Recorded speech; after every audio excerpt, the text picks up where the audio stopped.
আমরা উত্তরাধিকার সূত্রে এক অর্থনীতির পেয়েছি যেটি ধসে গিয়েছিল। আমরা জানি ব্যাংক ব্যবস্থায় কি অবস্থা, অচল অবস্থা তৈরি হয়েছিল। মার্কিন যুক্তরাষ্ট্র যেমন তার জাতীয় স্বার্থ সংরক্ষণে সচেষ্ট, একইভাবে বাংলাদেশও তার জাতীয় স্বার্থ সংরক্ষণে সচেষ্ট।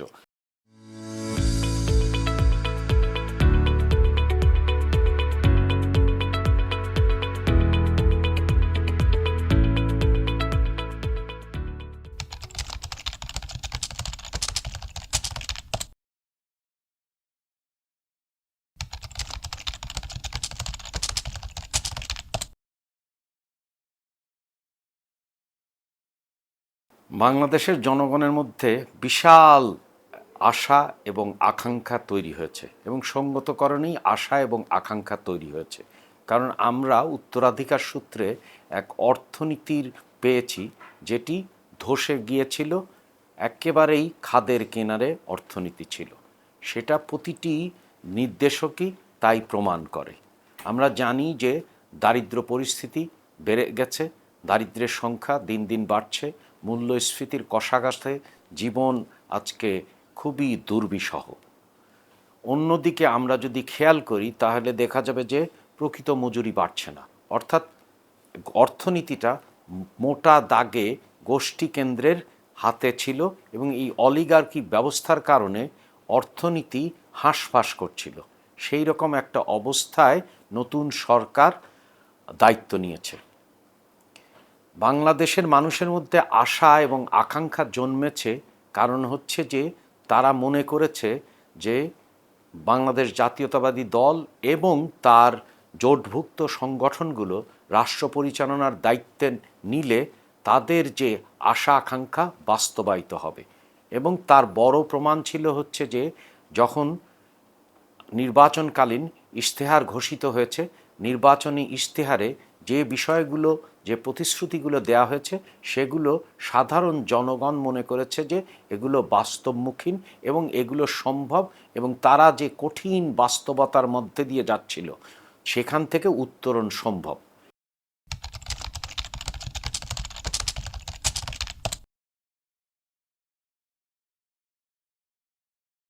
প্রধানমন্ত্রী, তৎকালীন চেয়ারম্যান এবং এখনকার চেয়ারম্যান এবং প্রধানমন্ত্রী তারেক রহমান বলেছিলেন যে তার একটা প্ল্যান আছে এবং সেই প্ল্যানের কিন্তু বাস্তবসম্মত রূপ আমরা ইশতেহারে লক্ষ্য করেছি। সেই জন্যেই জনগণ বিএনপির উপরে আস্থা রেখেছে এবং রাষ্ট্র পরিচালনার দায়িত্ব দিয়েছে। সেই বাস্তবতার থেকে যদি আমরা খেয়াল করি তাহলে ইতিমধ্যেই আমাদের কিন্তু আঙুলে এই ভোটের দাগের যে কালো দাগ সেটা কিন্তু এখনও সরে যায়নি, কিন্তু তার মধ্যেই কতকগুলো জনকল্যাণমুখী পদক্ষেপ ইতিমধ্যেই গ্রহণ করা হয়েছে। প্রথমত যদি খেয়াল করা যায়, মন্ত্রিসভার প্রথম বৈঠকে 12 লাখ কৃষকের কৃষি ঋণ 10,000 টাকা সুদসহ মওকুফ করা হয়েছে। অর্থাৎ হচ্ছে যে যখন দারিদ্র পরিস্থিতি বেড়ে যাচ্ছিল, দারিদ্র্যের সংখ্যা বাড়ছিল, সেই মুহূর্তে কৃষকদেরকে, এবং কৃষকরা ন্যায্য মূল্য পাচ্ছিল না এবং অন্যদিকে ভোক্তাকে হাঁসফাঁস করতে হচ্ছিল মূল্যস্ফীতির কারণে, সেই রকম একটা পরিস্থিতিতে কৃষি ঋণ মওকুফ করা হয়েছে। তার মানে 12 লাখ কৃষক অর্থাৎ 60 লাখ মানুষ এখান থেকে উপকারভোগী হচ্ছে। দ্বিতীয়ত আমরা লক্ষ্য করেছি যে যে কোনো বর্তমানে যে সংকট বর্তমান সরকার উত্তরাধিকার সূত্রে পেয়েছে, তার মধ্যে একটা বড় রকমের সংকট ছিল হচ্ছে যে মানুষের নিচের তলার মানুষ, এবং তাদের ক্ষেত্রে সেই জাঁতাকল থেকে মুক্ত করার জন্যে ফ্যামিলি কার্ড চালু হয়েছে। এবং বাংলাদেশের অর্থনীতি তখনই অগ্রগতি ঘটবে যদি তার 50% মানুষ অর্থাৎ নারীদেরকে সেই সহায়তা দান করা যায়।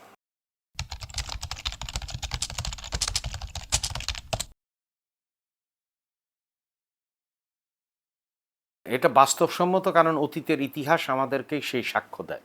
আপনার মনে আছে যখন মধ্যপ্রাচ্যে তেল সংকট হচ্ছিল, সারা পৃথিবীর অর্থনীতি বিপর্যস্ত ছিল, কারণ তেলের দাম বেড়ে যাচ্ছিল।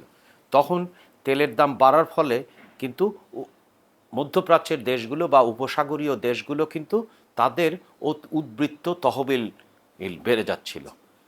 তখন বাংলাদেশে উদ্বৃত্ত জনসংখ্যা ছিল, তখন শহীদ প্রেসিডেন্ট জিয়াউর রহমান তার নিজস্ব উদ্যোগে একদিকে যারা তেল সংকটের কারণে যে সমস্ত দেশগুলো লাভবান হয়েছে তাদের তাদের ওই লাভকে আর বাংলাদেশের উদ্বৃত্ত মানুষকে যাতে ওই সমস্ত দেশে জনশক্তি রপ্তানির মাধ্যমে কিন্তু সমাধান করেছেন।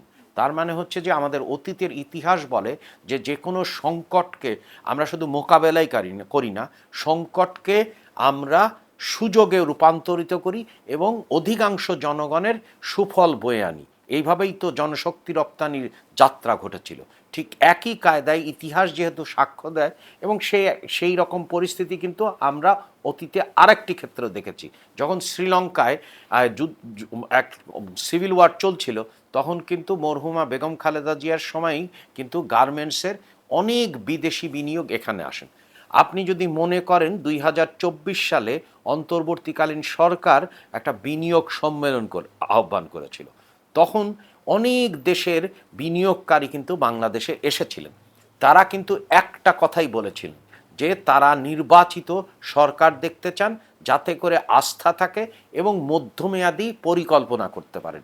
সেই সময় আমরা যে ট্রিলিয়ন ডলার যে অর্থনীতির পরিকল্পনা এবং বিদেশি প্রত্যক্ষ বিনিয়োগ সম্পর্কে কিন্তু আমরা বিস্তারিত তুলে ধরেছিলাম এবং আমাদের কৌশলগুলো উল্লেখ করেছিলাম এবং সেখানে আমরা পরিষ্কার করে বলেছি যে বৈদেশিক বিনিয়োগকে আকর্ষণ করতে যে সমস্ত বিষয়ে যেগুলোতে পৃথিবীব্যাপী যে গ্লোবাল বেস্ট প্র্যাকটিস আছে সেইগুলো কিন্তু ধারণ করে আমরা একটা বিনিয়োগ বিষয়ক একটা আমাদের কৌশলপত্র ওই বৈদেশিক বিনিয়োগকারীদের দিয়েছিলাম। এবং এখন যদি আপনি লক্ষ্য করেন তাহলে দেখবেন যে অন্তর্বর্তীকালীন সরকারের সময় সেই রকম প্রত্যক্ষ বিদেশি বিনিয়োগ বা দেশি বিনিয়োগ ঘটেনি। কিন্তু আমরা যে নীতি কৌশল আনছি তার মধ্যে কিন্তু একটা আস্থারও সুযোগ হয়েছে। হ্যাঁ, আমাদের যে কোনো সরকার যখন চালিত হয় বিভিন্ন ধরনের সমস্যা বা সংকট সামনে আসে। সরকারের সার্থকতা হচ্ছে সেই সংকটকে বা সেই সমস্যাকে বা সেই চ্যালেঞ্জকে সরকার কিভাবে মোকাবেলা করে। আমাদের যেহেতু কৌশলগুলো আগেই নির্ধারিত আছে, আমরা সেই কৌশলগুলো বাস্তবায়ন করার জন্য ইতিমধ্যেই কিন্তু ব্যাপক উৎসাহ জন্মেছে প্রত্যক্ষ বিনিয়োগ। আপনি যদি খেয়াল করেন তাহলে দেখবেন যে পূর্ব এশিয়ার দেশ তথা চীন, জাপান, কোরিয়া এবং দক্ষিণ পূর্ব এশিয়া দেশগুলোর মধ্যেও কিন্তু বাংলাদেশে বিনিয়োগ করার আর আকাঙ্ক্ষা ব্যক্ত হয়েছে। একই সাথে উত্তর আমেরিকার, মার্কিন যুক্তরাষ্ট্র এবং ইউরোপের থেকেও কিন্তু বিনিয়োগের আকাঙ্ক্ষা ব্যক্ত হয়েছে। তার মানে আস্থার যে সংকট ছিল, আমরা কিন্তু আস্থার সংকটের বদলে আমরা পরিবর্তনের পরিবেশ তৈরি করেছি এবং যার কারণে এই ধরনের সংকট বা চ্যালেঞ্জ থাকবে, কিন্তু সেইগুলো আমরা কিভাবে মোকাবেলা করছি। আমরা তো বিদ্যুতের দাম বাড়াইনি, আমরা বিদ্যুৎ বা জ্বালানির বিভিন্ন উৎস থেকে জ্বালানি এবং বিদ্যুৎ সরবরাহ নিশ্চিত করেছি এবং আমাদের যে অবস্থান, যে বিদ্যুৎ খাতের যে অচল অবস্থা ছিল, যে পরিমাণে ভর্তুকি তারা দেয়া হতো, এমনকি অন্তর্বর্তীকালীন সরকারের সময়ও 60,000 কোটি টাকা ভর্তুকি দিয়েছে। তার মানে অপচয়ের যে রাজনীতি, অপচয়ের মাধ্যমে নিজেকে যে অলিগার্কিক ব্যবস্থা সেগুলোর থেকে কিন্তু আমরা মুক্ত করে বিনিয়োগধর্মী পরিবেশের দিকে যাচ্ছি এবং আমাদের কৌশলগুলো নিয়ে কিন্তু বড় রকমের বৈদেশিক যারা বিনিয়োগ করতে চান তাদের মধ্যেও আস্থা এসেছে। আমরা জানি ব্যাংক ব্যবস্থায় কী অবস্থা, অচল অবস্থা তৈরি হয়েছিল, কি বিশৃঙ্খল পরিস্থিতি তৈরি হয়েছিল, কিন্তু সেইগুলো মোকাবেলা করার জন্যে যে সমস্ত পদ্ধতিগুলো নেওয়া দরকার আমরা সেই সমস্ত পদ্ধতিগুলো নিতে যাচ্ছি।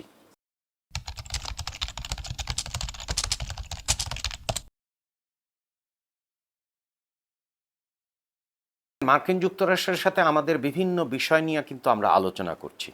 এক সময় আগে অতীতে কিন্তু আমরা লক্ষ্য করেছি যে মার্কিন যুক্তরাষ্ট্রের সাথে যে বিশেষ বাণিজ্য সুবিধা বা জিএসপি সেটা স্থগিত করা হয়েছে, কিন্তু সেটার অন্যতম কারণ ছিল হচ্ছে যে শ্রম বাজার নিয়ে এবং শ্রমিকের অধিকার নিয়ে। আপনি ইতিমধ্যে লক্ষ্য করেছেন আজকে যে জাতীয় সংসদ শুরু হলো সেখানে কিন্তু আমরা শ্রম অধ্যাদেশ নিয়ে এসেছি এবং সেটার মাধ্যমে এর সাথে অতীতের পতিত আওয়ামী লীগ সরকারের সময়ও কিন্তু আইএলওতে দুটো বিষয় নিয়ে মামলা চলছিল, সেগুলোর থেকে নিরসন করার জন্যে আমরা শ্রমবান্ধব ও শ্রম অধ্যাদেশকে আইনে পরিণত করার চেষ্টা করছি। একই সাথে আমরা পরিবেশ বিষয়েও বিভিন্ন ব্যবস্থা নিচ্ছি। তার মানে হচ্ছে যে আগে যে সমস্ত পদক্ষেপগুলো নেওয়া হয়েছিল সেই পদক্ষেপগুলো না ছিল শ্রমবান্ধব, না ছিল পরিবেশ বান্ধব, না ছিল নারী বান্ধব। এগুলোকে আমলে নিয়েই আমরা কিন্তু শ্রম অধ্যাদেশের এরকে আমরা আইনে পরিণত করছি এবং যার মাধ্যমে সমস্ত শ্রম অধিকার নিশ্চিত হবে। একই সাথে আমরা বিভিন্ন উদ্যোগ নিচ্ছি, বিশেষ করে ইকোনমিক পার্টনারশিপ এগ্রিমেন্ট বা বায়োল্যাটারাল ফ্রি ট্রেড এগ্রিমেন্ট এবং অন্যান্য, এবং আমরা চলমানভাবে মার্কিন যুক্তরাষ্ট্রের সাথে বিভিন্ন ফোরামে তাদের সাথে কিন্তু আমরা আলোচনা করছি, আলাপ করছি এবং তার মাধ্যমে কিন্তু পরিস্থিতির মধ্যে এক ধরনের কিন্তু স্থিতি অবস্থা আসছে। আমাদের অন্যান্য পার্শ্ববর্তী দেশসমূহের সাথেও কিন্তু অন্তর্বর্তীকালীন সরকারের একটা টানাপোড়েন ছিল, সেগুলো কিন্তু আমরা সমাধান করছি। অর্থাৎ হচ্ছে যে আমরা কৌশলগত বাস্তববাদে বিশ্বাস করি এবং আমাদের নিজস্ব স্বার্থ অর্থাৎ সবার আগে বাংলাদেশকে সামনে এগিয়ে নেওয়ার জন্যে যে সমস্ত পদক্ষেপ নেওয়া যায় যার মাধ্যমে আমাদের বিনিয়োগ পরিস্থিতি বাড়বে, কর্মসংস্থান তৈরি হবে, সেগুলোকে পদক্ষেপ নিচ্ছি। আমরা মনে করি যে মার্কিন যুক্তরাষ্ট্র যেমন তার জাতীয় স্বার্থ সংরক্ষণে সচেষ্ট, একইভাবে বাংলাদেশও তার জাতীয় স্বার্থ সংরক্ষণে সচেষ্ট এবং আমরা সব সময় সব রাষ্ট্রের সাথে কিন্তু আমরা এনগেজ করছি এবং এনগেজ করার মাধ্যমে আমরা কিন্তু সামনের দিকে এবং পুরো আন্তর্জাতিক যদি ব্যবস্থা দেখেন বা দ্বিপাক্ষিক সম্পর্ক, সব জায়গায় কিন্তু একটা ধরনের সুবাতাস বয়ে যাচ্ছে। তারা কিন্তু সব সময় আমাদের বিভিন্ন দেশের রাষ্ট্রদূতরা আমাদের বিভিন্ন মন্ত্রণালয়ের মন্ত্রীদের সাথে দেখা করছেন, সাক্ষাৎ করছেন এবং তাদের সাথে আমাদের যাতে সম্পর্ক উন্নয়নের, অর্থনৈতিক সম্পর্ক উন্নয়নের বিষয়ে ব্যাপকভাবে জোর দিচ্ছেন, যেটা একটা বড় রকমের আশাপ্রদ ঘটনা।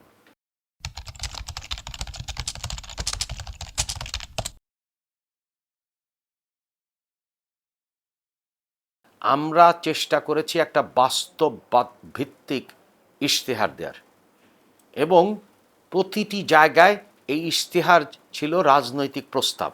এখন জনগণ যেহেতু বাংলাদেশ জাতীয়তাবাদী দল এবং তার জোট সঙ্গীদেরকে নির্বাচিত করেছে, ইশতেহার এখন জাতীয় প্রতিশ্রুতিতে পরিণত হয়েছে, জাতীয় ম্যান্ডেটে পরিণত হয়েছে। এখন স্ব মন্ত্রণালয় এই ইশতেহারের ভিত্তিতে তাদের কর্মপরিকল্পনা, সেটা 180 দিনের কর্মপরিকল্পনা যেমন ঢেলে সাজাচ্ছে, একই সাথে আগামী বছর তারা ইশতেহারের আলোকে কী ধরনের পদক্ষেপ নেবে সেগুলো বাজেটের মাধ্যমে আমরা জানতে পারবো এবং বার্ষিক কর্মসূচি, উন্নয়ন কর্মসূচির মাধ্যমে জানতে পারবো এবং সাথে সাথে 5 বছরের কর্মসূচিও তারা দিচ্ছে। অর্থাৎ হচ্ছে যে সরকার পরিচালনার ক্ষেত্রে যেটি দরকার ছিল, অর্থাৎ নির্বাচিত নেতৃত্ব, নির্বাচিত এক্সিকিউটিভ, অর্থাৎ নির্বাচিত এক্সিকিউটিভই আপনার সরকার পরিচালনা করবে এবং আমলাতন্ত্র সেই ব্যবস্থার, আমলাতন্ত্রের কাজ হচ্ছে যে নির্বাচনের প্রতিশ্রুতি তার বাস্তবায়ন এবং প্রতিটি মন্ত্রণালয়ের মধ্যেই কিন্তু একটা বড় রকমের পরিবর্তন লক্ষ্য করা যাচ্ছে। সেটি হচ্ছে যে তাদের মধ্যে আগ্রহ সৃষ্টি হয়েছে জনগণের ম্যান্ডেটকে বাস্তবায়নের ক্ষেত্রে। নিঃসন্দেহে বাংলাদেশের সক্ষমতা বাড়াতে হবে, সেই জন্যই তো আমরা পরিষ্কার ইশতেহারের প্রথম যদি ভিত্তি লক্ষ্য করেন তাহলে রাষ্ট্র ব্যবস্থার সংস্কারকে আমরা একটা গুরুত্বপূর্ণ ভিত্তি হিসাবে ধরেছি এবং সেই সংস্কার চালাবো। একই সঙ্গে সঙ্গে প্রতিষ্ঠানগুলো যে ক্ষয়প্রাপ্তি হয়েছে, প্রতিষ্ঠানগুলো যে ধ্বংস হয়েছে, প্রতিষ্ঠানগুলোর যে সক্ষমতা নষ্ট হয়েছে, সেগুলোর ক্ষেত্রেও আপনি যদি খেয়াল করেন তাহলে দেখবেন হচ্ছে যে দ্বিতীয় যে ভিত্তি বা ফাউন্ডেশন ইশতেহারের, সেটি হচ্ছে যে সমতাভিত্তিক, বৈষম্যহীন আর্থসামাজিক উন্নয়ন ও টেকসই রাষ্ট্রীয় সক্ষমতা। সেটাকে আমরা গুরুত্ব দেই বলেই যাতে করে আমাদের প্রতিটি প্রতিশ্রুতি বাস্তবায়িত হয় সেই দিকে আমরা সচেতন বলেই আমরা রাষ্ট্রীয় টেকসই সক্ষমতা উন্নয়নের দিকে জোর দিচ্ছি। কিন্তু আমরা যে বড় পরিবর্তন করেছি রাষ্ট্র পরিচালনার ক্ষেত্রে তা হচ্ছে যে নির্বাচিত নির্বাহী বিভাগ নীতি প্রণয়ন করবেন, নীতি কৌশল প্রণয়ন করবেন নির্বাচনী ইশতেহারের ভিত্তিতে, এবং সরকারের প্রশাসন যন্ত্র সেগুলোকে বাস্তবায়ন করবেন। এটা আগে হয়নি, কিন্তু আমরা এখন ইতিমধ্যেই লক্ষ্য করছি যে যে সরকারের রাষ্ট্রীয় প্রশাসন যন্ত্র বা আমলাতন্ত্র কিন্তু ইশতেহারই বাস্তবায়ন করছে। হ্যাঁ, কয়েকটি ক্ষেত্রে সময় লাগবে, কারণ আমরা আইন শৃঙ্খলা পরিস্থিতির ক্ষেত্রে দেখেছি যে তার মেরুদণ্ড ছিল না এবং এক ধরনের সংকট তৈরি হয়েছিল। সেগুলোতে আস্থার আনার চেষ্টা করা হচ্ছে, জবাবদিহিতা নিশ্চিত করা হচ্ছে এবং দুর্নীতি নিরোধে আমরা জিরো টলারেন্স নীতি গ্রহণ করেছি।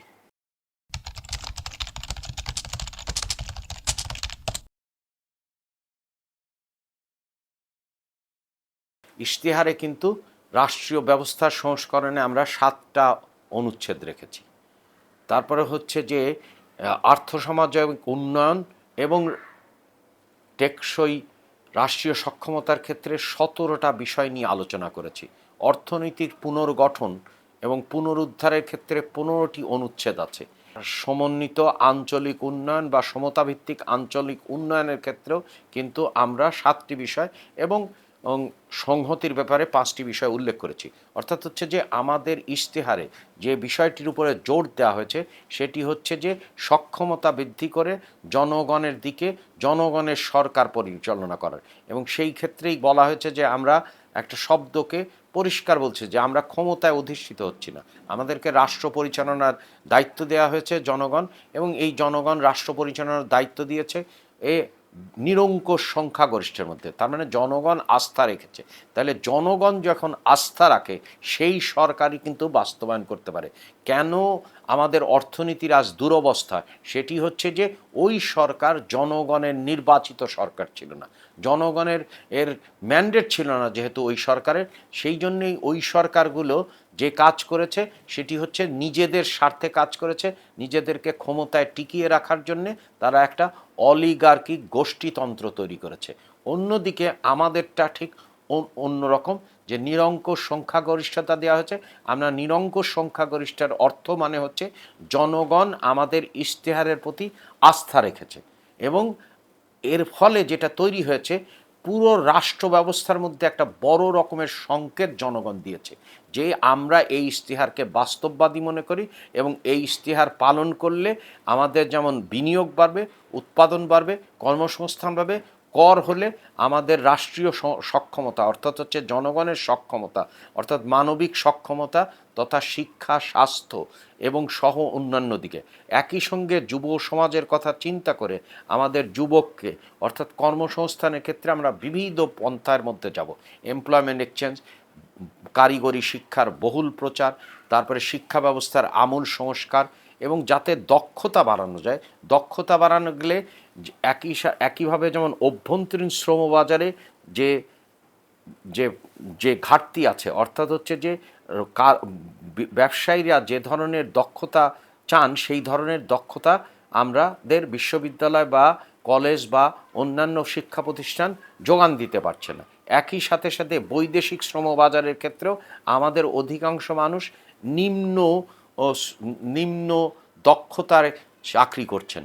সে দক্ষতা যদি বাড়ানো যায় তাহলে দেখা যাবে যে আমাদের প্রবাসী আয় যেমন বাড়বে, তেমনি যখন কর্মসংস্থান তৈরি হবে তাহলে স্বভাবত কারণে কর্মসংস্থান যদি বাড়ে করের পরিমাণ বাড়বে, তখন আমরা আবার জনদ্রব্যে বেশি মাত্রায় বরাদ্দ দিতে পারবো। তার মাধ্যমে আপনার একদিকে যেমন শিক্ষা স্বাস্থ্যর উন্নতি ঘটবে, কর্মসংস্থানের দক্ষতা বাড়বে, এবং আমরা আমাদের উদ্দিষ্ট লক্ষ্য তথা 2034 সালের মধ্যে $1 ট্রিলিয়ন অর্থনীতির দিকে এগিয়ে যাব।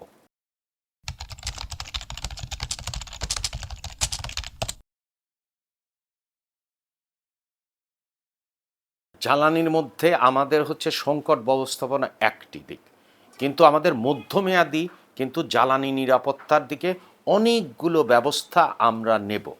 অর্থাৎ প্রথম আমাদের মনে আছে যে 3টি বিষয়ের ক্ষেত্রে আমাদের সুদৃঢ় পদক্ষেপ নিতে হবে। অর্থাৎ পতিত সরকারের সময় আমরা লক্ষ্য করেছি যে গ্যাস উত্তোলন ঘটানো হয়নি, পুরোটাই আমদানি নির্ভর জ্বালানির উপরে নির্ভরতা বেড়েছে। আমরা এটাকে পরিবর্তন করতে চাই।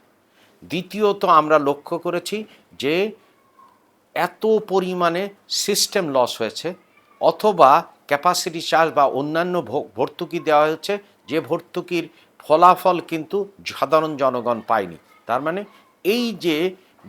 এই যে ক্রয় ব্যবস্থাপনা, এই ক্ষেত্রে অপচয় কমিয়ে আমরা যৌক্তিকীকরণ করব। এটা হচ্ছে দ্বিতীয় বিষয়। তৃতীয় বিষয়, আমাদেরকে কিন্তু চিন্তা করতে হবে ভবিষ্যতের কথা।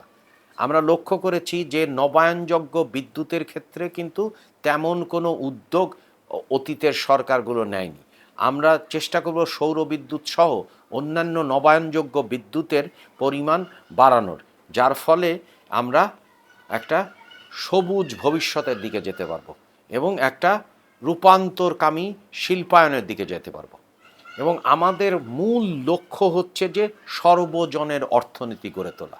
এবং সেক্ষেত্রেই কিন্তু আমরা যেমন ফ্যামিলি কার্ডের কথা বলেছি, কৃষক কার্ডের কথা বলেছি, একই সাথে আমরা ক্ষুদ্র এবং মাঝারি শিল্পের ক্ষেত্রে বড় রকমের অনেকগুলো কৌশল আমরা নির্ধারণ করেছি, যাতে করে বাংলাদেশে ক্ষুদ্র এবং মাঝারি শিল্প বেড়ে ওঠে। অর্থাৎ সর্বজনের অর্থনীতি বলতে আমাদের একদিকে যেমন কর্মসংস্থান তৈরি হবে, দক্ষতা মুখীন কর্মসংস্থান হবে, যার ফলে প্রকৃত মজুরি বেড়ে যাবে, তার মাধ্যমে যেমন অংশগ্রহণ হবে, একই সাথে সাথে যে শিল্পায়ন যদি বাড়ে, অঞ্চলগুলোতে শিল্পায়ন যদি বাড়ে, তাহলে হচ্ছে যে আরও ব্যাপক কর্মসংস্থান হবে।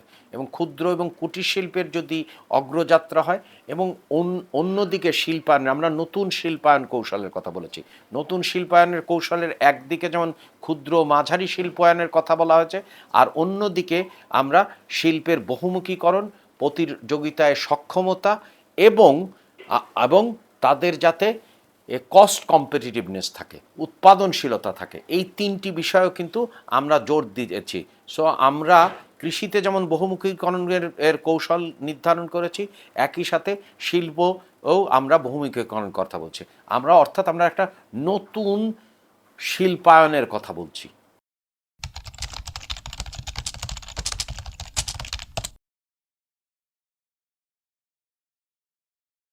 একটা হচ্ছে আমাদের বাংলাদেশের, আমরা উত্তরাধিকার ক্ষেত্রে বিশাল ঋণের পাহাড় পেয়েছি, সেটা অভ্যন্তরীণ ঋণ বলেন আর বৈদেশিক ঋণ কথা বলেন।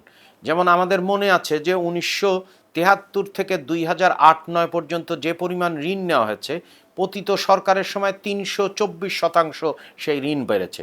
এবং ঋণ বাবদ পরিশোধিত খরচ আমাদের অপারেশন বাজেট বা পরিচালন ব্যয়ে একটা বিরাট একটা অংশ হয়ে রয়েছে, বেতন ভাতাদির সাথে এবং সাবসিডির সাথে। আমরা এই রকম একটা পরিস্থিতি উত্তরাধিকার সূত্রে পেয়েছি। তাহলে সেখান থেকে আমাদের একটাই উত্তরণের রাস্তা হয় যে কিভাবে আমরা প্রুডেন্সিয়াল রাজস্ব ব্যবস্থাপনা করব, যে রাজস্ব ব্যবস্থাপনার মাধ্যমে আমাদের কর জিডিপি অনুপাত তলানির দিকে। এটা খুবই দুঃখজনক যে 6.6%। তার মানে আমাদের কর না বাড়িয়ে, করের হার না বাড়িয়ে কিভাবে মোট রাজস্ব আদায় বাড়ানো যায়, সেই জন্য আমরা ইতিমধ্যেই আপনারা জানেন যে ইতিমধ্যে আমরা জাতীয় রাজস্ব বোর্ডের অংশীভূত যে সমস্ত 3টি বিভাগ আছে, সেই 3টি বিভাগ অর্থাৎ হচ্ছে যে 3টি খাত, যে শুল্ক বা কাস্টমস, ভ্যাট বা মূল্য সংযোজন কর এবং আয়কর, সেখানে 3টি টাস্কফোর্স গঠন করেছি। তারা কিভাবে এই যে এসআরওর যে বাজারটা ছিল, অর্থাৎ হচ্ছে যে কর অব্যাহতি বা কর পরিহারের যে সংস্কৃতি ছিল বা কর জালিয়াতির যে সংস্কৃতি ছিল, এখান থেকে মুক্ত করে আমরা কিভাবে এই কর জালিয়াতি, কর পরিহার এবং এইখান থেকে মুক্ত হয়ে একটা শৃঙ্খল ব্যবস্থার দিকে যাই। ইতিমধ্যে আমরা ডিজিটাল পদ্ধতিতে আয়কর এবং অন্যান্য করের দিকে যাচ্ছি। তাহলে এইটা দেখার একটা কাজ হচ্ছে এই টাস্কফোর্সের, অর্থাৎ কোথায় কোথায় কর জালিয়াতি হচ্ছে, কর পরিহার হচ্ছে, সেগুলোকে তারা নির্দিষ্টকরণ করবেন এবং এই 4 মাসের মধ্যেই অর্থাৎ বর্তমান চলমান যে বাজেট আমরা উত্তরাধিকার সূত্রে পেয়েছি এবং যে লক্ষ্যমাত্রা পেয়েছি সেগুলো অর্জন করার চেষ্টা করা হবে। এটা হচ্ছে এখন। আগামী বাজেটের ক্ষেত্রে আমরা এই কর ব্যবস্থার কতগুলো লক্ষ্যমাত্রা ধার্য করেছি। আমরা 2035 সালের মধ্যে মোট দেশজ উৎপাদনের সাথে কর এর যে অনুপাত সেটা 15% নিয়ে যেতে চাই এবং সেই লক্ষ্যেই কিন্তু আমরা কর ব্যবস্থায় আমূল পরিবর্তন করতে যাচ্ছি। এবং কতকগুলো জায়গায় আমরা করের হার বাড়াবো না, কিন্তু করে কিভাবে এফিসিয়েন্সি আনা যায় অর্থাৎ সেগুলোর ক্ষেত্রে। এবং নতুন একই সঙ্গে মনে রাখতে হবে যে আমাদের একটা বাসযোগ্য পৃথিবী রেখে যেতে হবে। সেই সমস্ত ক্ষেত্রে যে ফিনান্সিয়াল ট্রানজ্যাকশনের ক্ষেত্রে আসলে কর ব্যবস্থাগুলো কিভাবে হবে, কর পরিহার, কর জালিয়াতি বা কর অব্যাহতির বাদে, অর্থাৎ করের অপচয়ের বাদে নতুন ধরনের, অথবা যে সমস্ত খাতে আসলে সমাজের এর এর যেগুলো নিবারণ করা দরকার সেগুলোর ক্ষেত্রে ব্যবস্থা নেওয়া হবে, অথবা হচ্ছে পরিবেশ সংরক্ষণের ক্ষেত্রে যে ধরনের কর কাঠামো সাজানো দরকার, যাতে করে আবার একই সঙ্গে আমরা যেটা আনতে চাই যে করের মানুষের মধ্যে এক ধরনের কর প্রদানের ক্ষেত্রেও এক ধরনের দ্বিধাদ্বন্দ্ব হয়েছে। কারণ অতীতের সরকার জনমুখী সরকার ছিল না, জনগণের ভোটে নির্বাচিত হয়নি এবং তারা দেখাতে পারেনি যে করের টাকা কিসে ব্যয় হচ্ছে। যখন দেখবে যে করের টাকা আসলে যারা যে সমস্ত মানুষদের দরকার, অর্থাৎ হচ্ছে যে সামাজিক সুরক্ষায় ব্যয় হচ্ছে, শিক্ষা স্বাস্থ্যে ব্যয় হচ্ছে, অবকাঠামোতে ব্যয় হচ্ছে, তখন কিন্তু করের সংস্কৃতি বাড়বে। এবং কর জাল বা কর নেট, ট্যাক্স নেট আগে বাড়েনি কেন? কারণ বিনিয়োগ বাড়েনি, তার মানে অর্থনৈতিক কর্মকাণ্ড ছিল না। অর্থনৈতিক কর্মকাণ্ড না থাকলে কর বাড়বে কিভাবে? এবং কর্মসংস্থান যখনই বাড়বে, আমরা পারফরমেন্স বেসড রাজস্ব নীতি এবং মুদ্রানীতির ক্ষেত্রে এক ধরনের ভারসাম্য তৈরি করতে চেষ্টা করছি। যেহেতু বাংলাদেশের আমরা যে নামেই বলা হোক, আমরা উত্তরাধিকার সূত্রে এমন ধ্বংসপ্রাপ্ত অর্থনীতি পেয়েছি যেখানে হচ্ছে যে অর্থনীতি তলানির দিকে আছে এবং সেখানে বিনিয়োগ তো কমে গেছে, দারিদ্র্য বেড়ে গেছে। তাহলে একটা রাজস্ব নীতি এবং মুদ্রানীতির এক ধরনের সমন্বয় সাধন করা দরকার, কারণ মূল্যস্ফীতি তো বাড়ছে না, অন্যদিকে সুদের হার বেড়ে আছে। তো সেই জন্য আমরা মনে করছি যে রাজস্ব নীতির যে পদক্ষেপগুলো, অর্থাৎ বিনিয়োগ বাড়ার জন্যে এবং প্রবৃদ্ধি হওয়ার জন্যে এবং সামাজিক সুরক্ষা নিশ্চিত করার জন্যে রাজস্ব কৌশল নিয়ে আমরা বলেছি, ঠিক একইভাবে আমরা মুদ্রানীতির সাথে সমন্বয় করব। এবং বাংলাদেশ ব্যাংক ইতিমধ্যেই তারা সংকেত দিয়েছেন যে তাদের মূল লক্ষ্য হবে প্রবৃদ্ধি অর্জন এবং কর্মসংস্থান অর্জন।